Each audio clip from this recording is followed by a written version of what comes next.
Okay. Skylon Tower.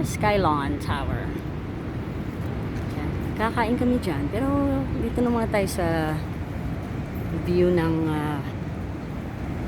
Niagara Falls. Habang nag-aantay po kami ng ticket, sasakay kami ng boat going to the US side. So, pakita ko sa inyo yung boat. From here,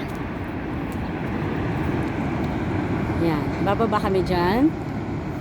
Kukuha kami ng boat going to that falls. The Horseshoe. Ayan yung boat na sasakyan namin. Ang blue is US side. Kami ay red, Canada side. So, ito ay USA yan. Mga American ang nakasakay dyan. So, kami mamaya red. Meron kaming raincoat. Ayan sila. Sa Buffalo side yan sila. Matawid lang sila na sightseeing lang sila. Yan. So mamaya, yan, lalapit lang sila dun sa Horseshoe area. So kami ay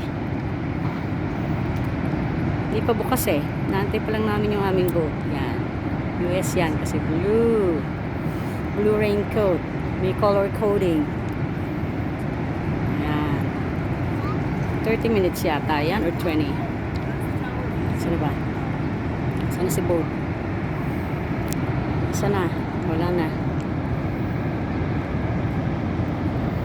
Hindi ko na siya makita. Ayun. Okay. So, hindi ko na siya aantayin. Ayan. Yan ang boundary ng Canada in US. US this side, right side, Canada left. So border is ano lang, yung falls. Ayan na. Parking na siya. Tapos ng kanyang journey. Okay. See, diba? Sila ay mga naka-blue. Kami mamaya red. Okay. So, yun lang naman so far.